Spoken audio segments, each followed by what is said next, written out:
तो सूखी खेती में हम इतना ही कर पाते थे कि हम अपना गुजारा बसरा कर लें, पैसा ऐसा कुछ बचता नहीं था। और अगले साल अगर फसल अच्छी, बारिश अच्छी हो गई तो ठीक है, अन्यथा कर्ज करना पड़ता था। ट्यूबवेल के अंदर पहले 100 से 150 फीट के अंदर पानी अच्छा मिल जाता था, तो वो वाटर लेवल धीरे धीरे जा कर के कम होने लग गया। और इसके बाद भी लोगों को 400 फीट जाने के बाद भी पानी नहीं मिला, तो उससे लोग 1-1 लाख 1.5 लाख रुपया लगाया, बर्बाद होने लगे। उस समय यहाँ पे लोगों को खाने के लिए गेहूँ भी बाहर से खरीद के लाना पड़ा, और मतलब मवेशी पशुओं के लिए ये भूसा भी बाहर से खरीद के लाना पड़ा। देवास में पीने का पानी भी ट्रेन से ले जाया जाता था, जो कि गांव-गांव में पानी भेजा जाता था, तो पानी की बहुत ज़बरदस्त कमी आ गई थी। पानी की वजह से आज जैसे देखा जाता है, सबसे बड़ी जैसे अपन बोलते हैं ना, सबसे बड़ी आशा तो अपने रोटी कपड़ा और मकान तीनों है, उसके बगैर अपन जैसे खेती में सबसे बड़ा है कि पानी चाहिए, पानी के बगैर फसल बड़ी होती नहीं है। तो हमने सोचा कि कुछ तो ऐसा करें कि अपना पूरा जो लगाया उसका रिटर्न मिले, कुछ तो नया कदम उठाना पड़ेगा।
Dewas is a rural and agricultural district that falls on the Malwa Plateau of central India.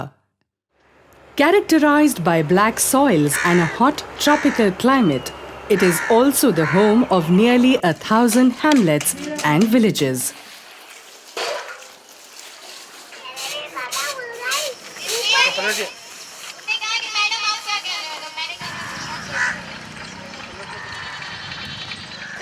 Traditionally, farmers relied on monsoon rains for irrigating their crops.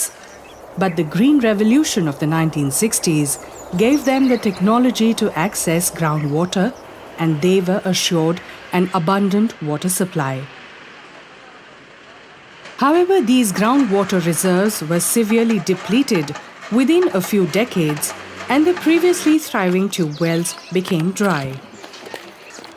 The villages began to suffer acute water scarcity.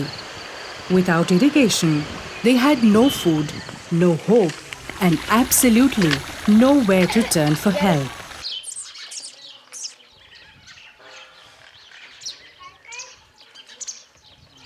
तो एक बार हम अखिल भारतीय प्रतिनिधि सभा में गए थे कोटा। जिन्होंने बोला कि आपके क्षेत्र के लिए आप बारिश का पानी संग्रह करके तालाब बनाएं। एक उनने हमें हिंट दी, तो हमें दिमाग में न पता क्या जमी कि एक अच्छा काम है, अपन इसको कराएं।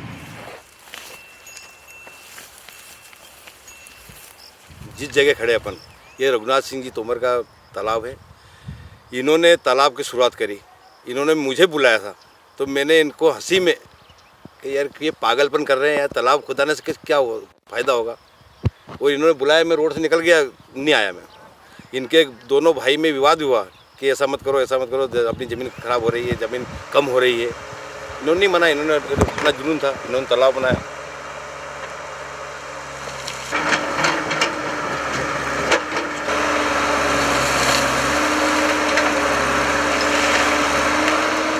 अब उसमें बारिश का पानी कुछ इकट्ठा हुआ।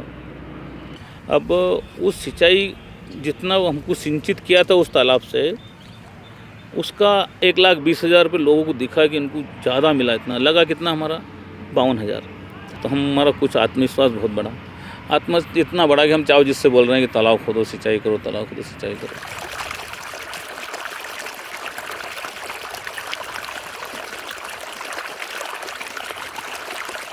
उमाकांत उमराव तत्कालीन जो कलेक्टर थे, वो जब यहाँ पर 2006 में पोस्ट हुए तो उन्होंने आकर जब किसानों से मिले, लोगों से चर्चाएं की, तो पाया कि जल का संकट ही सबसे बड़ा संकट है। लगभग ये रोज़ का ही ये घटना होती थी कि जब मुझसे लोग मिलते थे, किसी भी उद्देश्य से वो मेरे से मिलने आए, लेकिन पानी की कहीं ना कहीं चर्चा शुरू हो जाती थी। मैं भी कोशिश करता था कि इस परिचर्चा को बढ़ाया जाए, क्योंकि इसी चर्चा परिचर्चा में ही मुझे लग रहा था कि समाज को स्वीकार्य हल निकलेगा। तो ऐसे में एक बार एक मीटिंग के दौरान उनको एक पुराना किसान खड़ा हुआ और बोला, जी मुझे कोई संकट नहीं है। तो उन्होंने पूछा क्यों? हमने बोला साहब कि हमने तालाब खोदा है, इतना गहरा हुआ, इतनी लागत रही है और इतना फ़ायदा हुआ है, और किसान को सख्त ज़रूरत है बरसात के पानी से सिंचाई करने की, इसमें कोई लागत भी नहीं ज़्यादा। बस जैसे कहते हैं कि एक आइडिया क्लिक्स, तो इनके दिमाग में आ गया शायद यहाँ का सोल्यूशन यही है। सिविल इंजीनियर चूँकि मैं पढ़ा हूँ, इसलिए मुझे समझ में भी आ रही थी कि सबसे आसान तरीका है कि हम पानी को इकट्ठा करें, तालाब बनाएं। Umakant was now convinced that the solution to the water crisis lay in harvesting rainwater.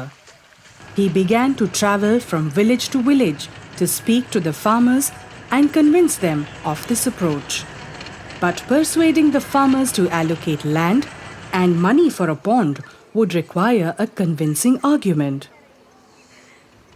Reality ये है कि खेत में तालाब बनाने को किसान तैयार नहीं होता।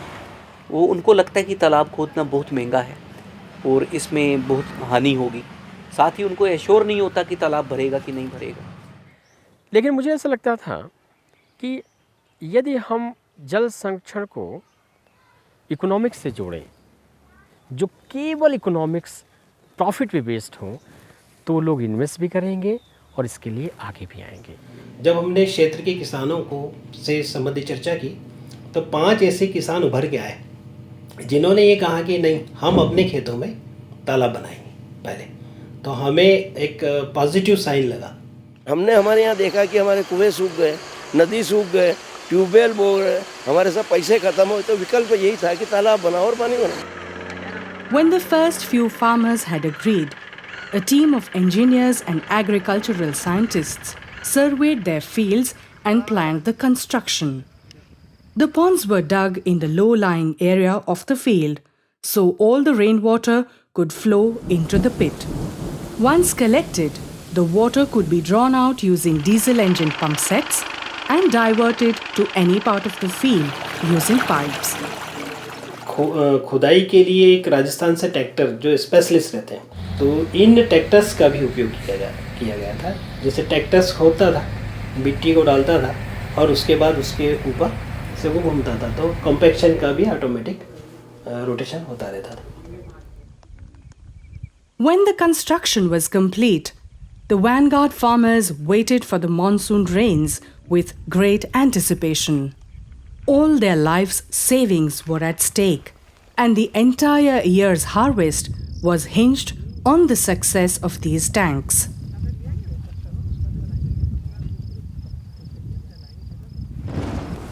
But the very first rains brought so much water that the ponds were completely filled.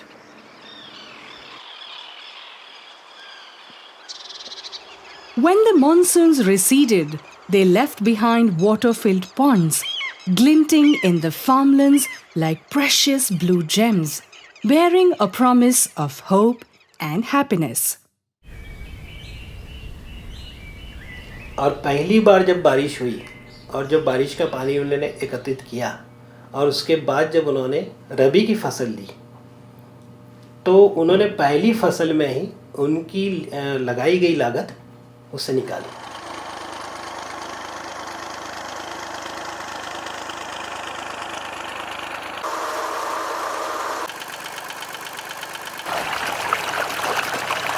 That year, not only were the farmers blessed with bumper summer crops, but they had enough water to recultivate the land in the winter.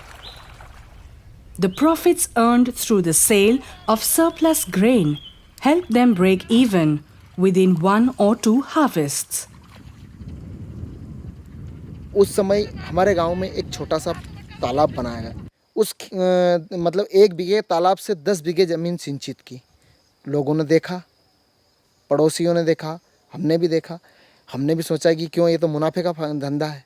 तो हमारे यहाँ एक ऐसी होड़ सी लगी और हमने फिर यहाँ पे मतलब तालाब बनाना चालू किया। फिर 1 साल में 10 तालाब बने और उसके बाद में 50 तालाब बन गए और आज हमारे यहाँ करीब 150 तालाब के बन चुके हैं। सच्चाई ये है कि अगर 400 मिलीमीटर भी पानी आ जाए पूरे साल में तो ये तालाब भर जाते हैं, जबकि हमारे प्रदेश में तो कम से कम 800 मिलीमीटर पानी आता है। अर्थात ये तालाब तो भरेंगे ही भरेंगे, किसी भी स्थिति में भरेंगे। तो कई किसान तो ऐसे हैं कि जिन्होंने शुरू में तो बड़े डरते डरते बनाए थे, छोटे छोटे तालाब बना लिए थे, लेकिन बाद में उसी वर्ष उन्होंने अपने आप बड़े की। अब इतना करने के बाद में हमारे छोटे भाई जो इतना विरोधी था, उसकी एक्टिविटी देखो आप कि उस टाइम पे जैसे ही तालाब का पानी ख़त्म हुआ, वो ट्रैक्टर लेके आता, अपने हाथ से सुपड़ी फांदता और ये जो एरिया है पूरा उसने करीबन आधे जो तालाब का हिस्सा उसने 3 फीट गहरा कर दिया। इसमें सबसे बड़ी जो दिक्कत है वो है इनिशियल इन्वेस्टमेंट, क्योंकि तालाब खोदने में 1.5 लाख से लेकर 3-4 लाख तक का खर्चा आता है। किसानों के पास शुरू में इतना पैसा नहीं होता।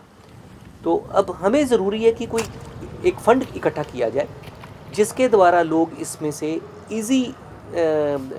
इजीली जो है लोन ले सकें।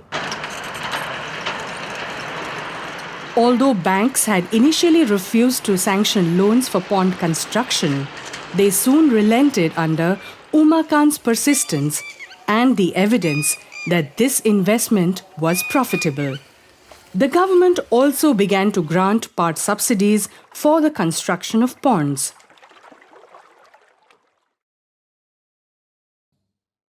The administration awarded the adopting farmers the title of Bhagirath Farmer, with the message that, like Bhagirath, who brought the waters of river Ganga to the earth through his perseverance, these farmers had also succeeded in bringing rainwater to this parched land. Every new construction commenced with a puja ceremony, to which every member of the village was invited. The grand spectacle provided visibility for the initiative, thus encouraging many other farmers to make ponds in their own fields. हमें लगा कि ये एक संदेश हो सकता है कि हम मेंटली लोगों के दिमाग से एक विकल्प को ख़त्म करें और दूसरे विकल्प को जन्म दें। यद्यपि तालाब हजारों लाखों वर्षों से बनाया जा रहा है, लेकिन ये सिंचाई का विकल्प हो सकता है, ये कभी नहीं रजिस्टर हुआ है दिमाग में। तो हमने उनसे बात किया कि ऐसा करते हैं कि जो तालाब है उसका जन्म दिवस और जो ट्यूबवेल है उसकी शव यात्रा निकालेंगे। तो उनने बताया कि ट्यूबवेल से तो पीछा छोड़ो, इसकी जिम्मेदारी तालाब निभाएगा, तो तालाब से सिंचाई करें, ये उद्देश्य था पहुंचाने का। ये बराबर मीडिया वाले ने भी साथ दिया, बहुत प्रचार किया, शव यात्रा निकाली लोगों ने, उसने रियलिटी ला दी। जब हम शव यात्रा लेके आ रहे थे, ट्यूबवेल की एक मुर्दा बनाया गया था, तो लोग उसको पैर छू रहे थे, सही में कोई मर गया। अब ट्यूबवेल का मृत्यु हो जाती है तो उसकी पगड़ी, उसका काम कौन करेगा? तो पगड़ी रस्म, अब पगड़ी कौन पहनेगा? तालाब। उसमें करीब 2-3 हज़ार किसान आए थे। उन्होंने भी देखा कि ये तालाब कैसे बनाया गया और उससे क्या फ़ायदा हुआ। उनके घर की हालत देखी, उनके घर में गए जाके कि इनके यहाँ कितना गेहूँ रखा हुआ है, कितना चना रखा हुआ है। बहुत कुछ आपस में बातचीत करके ही फैल रहा है, रिलेटिव्स के थ्रू, दोस्तों के थ्रू। बाज़ार में मिले वहाँ चर्चा हुई, मंडी मिले वहाँ चर्चा हुई। ये उतनी ही स्ट्रॉन्ग तरीके से फैलता जा रहा है।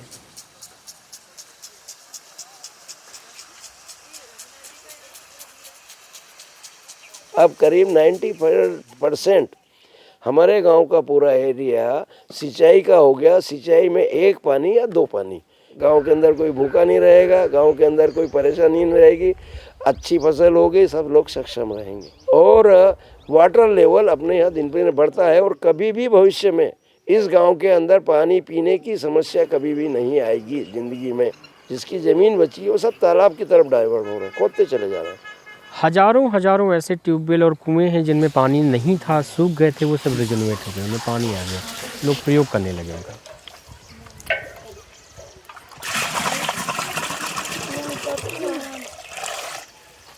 और ये आज स्थिति ये हो गई कि हमारा जो पूरा इलाका है वो पानी वाला इलाका हो गया। ये इस गांव का नाम पहले निपानिया था। निपानिया का मतलब होता है बिना पानी का गांव। आज पानी पानी हो गया। हमारे यहाँ जो ताल तलैया बनी है, इससे पूरा क्षेत्र कश्मीरी हो गया है, मतलब कश्मीर जैसा हो गया, पूरा हरा भरा, और आपको 1 इंच जगह खाली नहीं मिलेगी, पूरा हरा दिखाई देगा, यहाँ तक भी आपकी निगाह जाएगी। In the past few years, Devas has won numerous honors and awards in recognition of the path-breaking work undertaken by the village communities. The movement has been growing steadily, with more and more farmers joining in every year. The estimated number of ponds in Devas has now escalated to more than 7,000. In 2012, Devas was honored with the prestigious United Nations Best Water Practices Award, calling global attention to this simple yet effective innovation and thus providing the inspiration to spark off similar projects all over the world. जब हम tubewell से shift करते हैं तालाब में, छोटे structures में, जैसे यहाँ पे था रिवर सागर, तो हमारा जो कंजम्पशन है इलेक्ट्रिसिटी का वो हार्डली 5-10% बचता है, क्योंकि ट्यूबवेल बहुत गहराई लिए हुए रहता है और ट्यूबवेल से पानी अगर खींचते हैं तो उसमें काफ़ी ऊर्जा लगती है। जब शुरू का पानी बह के आता है तो अपने साथ में मिट्टी कचरा लेके आता है, वो उसको हम कलेक्ट कर लेते हैं। वो कचरा पानी उसके ऊपर 10-12 फीट पानी भर जाता है, 15-20 फीट, वो मिट्टी के साथ में रहता है तो उसमें सड़ जाता है। सड़ने के बाद में जो उसमें जो परत बनती हैं 4 इंची, वो तो प्योर खाद रहता है, और वो भी जैविक खाद माने उसको। उस खाद को अगर हम खोद के अपने खेत में देंगे तो रसायन से छुटकारा मिलेगा, और जैविक खेती हम उससे उत्पादन बढ़ा सकते हैं, और उसका टेस्ट भी बहुत अलग रहता है खाने में। तो उनकी जो सॉइल इरोजन की प्रॉब्लम है वो एड्रेस हो रही है, और इन टर्न उनके खेत की जो ह्यूमस वैल्यू है, जो सॉइल क्वालिटी है, वो भी इम्प्रूव हो रही है।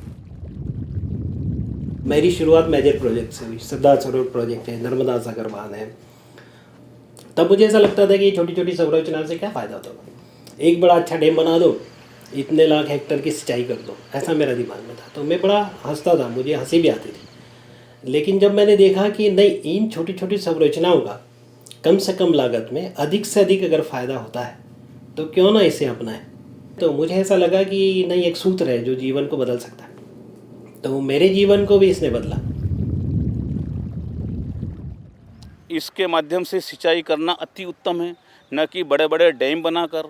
यहाँ का पानी बह के जाएगा साहब 200-400 किलोमीटर, वहाँ डैम बना दिया जाएगा और वहाँ के आसपास की जो बस्तियों को हटा दिया जाएगा, और नीचे वाले को पानी मिलेगा। जिसको दुख होगा उसको फ़ायदा नहीं है, जो सुखी है उसको सुख मिलेगा। कितना बड़ा अन्याय कर रहे हैं। समान तौर पे शासकीय जो प्रावधान है 1 हेक्टेयर ज़मीन सिंचित करने के लिए, जो कैनाल और डैम सिस्टम में लगता है, वो 1.5 से 2 लाख रुपए लगते हैं। लेकिन जो ये स्ट्रक्चर ये बनाए गए थे, इसमें हार्डली 20,000 से 40,000 रुपये प्रति हेक्टेयर कॉस्ट आ रही थी। तो ये सबसे कम लागत वाला है और सबसे ज़्यादा उपयुक्त है। मतलब इससे हमारे गांव में क्या काफ़ी रौनक आ गई है। एक ज़माना वो था जो हर बच्चा या हर आदमी यहाँ का मायूस रहता था। आज वो मायूसी हमारी ख़त्म हो चुकी है। हम ये चाहते हैं कि आगे भी जैसा हमने ये तालाब खोदे हैं, हम ये चाहते हैं कि ये क्रांति पूरे मध्य प्रदेश तो क्या पूरे भारत में फैले। और पानी अपना जो कलेक्ट किया हो वो देखने में बड़े आनंद है, क्योंकि दिखता है अपनी पूंजी। इससे क्या है, ये काम करने से हमारे यहाँ नई पहले हमारे पिताजी कहते थे कि अपने गांव में मोर है, हिरन है, और आज उन हिरनों और उन मोर को हम भी देख चुके हैं। आज हमारे गांव में बाहर से पक्षी आ रहे हैं और हिरन आ रहे हैं, लक्कड़ बग्गा आ रही है, मतलब नई नई प्रजाति के जानवर भी आ रहे हैं। आज हम उनको देखते हैं, हमने आज तक पहले उनको कभी नहीं देखा था। बच्चों की अब पूरा पॉकेट जो है वो पानीमय हो चुका है, जलमय हो चुका है, जगह जगह छोटे छोटे पॉन्ड्स बन चुके हैं, तो पक्षी भी अपने आप वहाँ पे आने लगे हैं।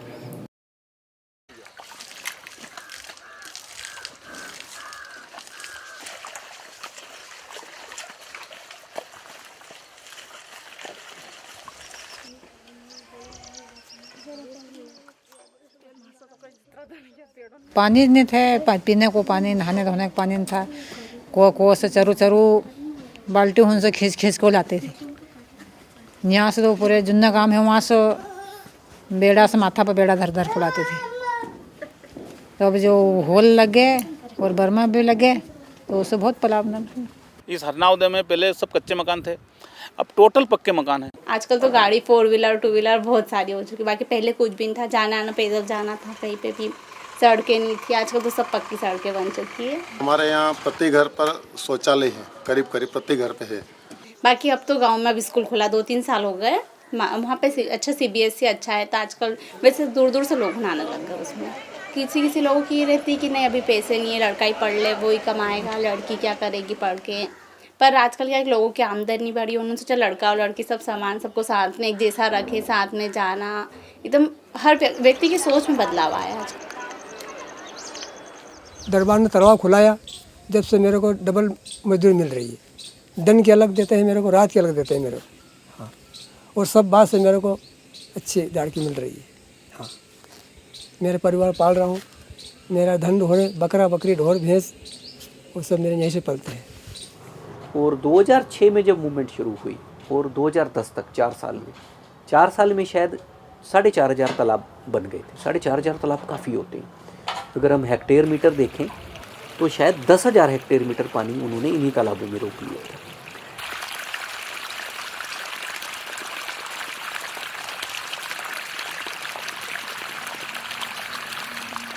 पर आज देखने पर मालूम पड़ता है कि अपनी पूरा क्षेत्र सिंचित है। हम कभी सोचते नहीं थे कि हमारे सिंचित होगा क्या। सारे अगर पूरे हम अगर देखें भारत भूमि में भी अगर देखें तो तालाबों के ऊपर काफ़ी ध्यान दिया जाता था। जब से हमें धरती के नीचे से जब पानी खींचना आ गया तो शायद हमारी ये जो ट्रेडिशनल परंपराएं थी ये उपेक्षित होना शुरू हुई। वर्षा का जल किसी ने अगर संभाल के रखा है, पुनर्भरण किया है, तो उससे ज़्यादा अच्छा पुण्य का काम दूसरा नहीं हो सकता।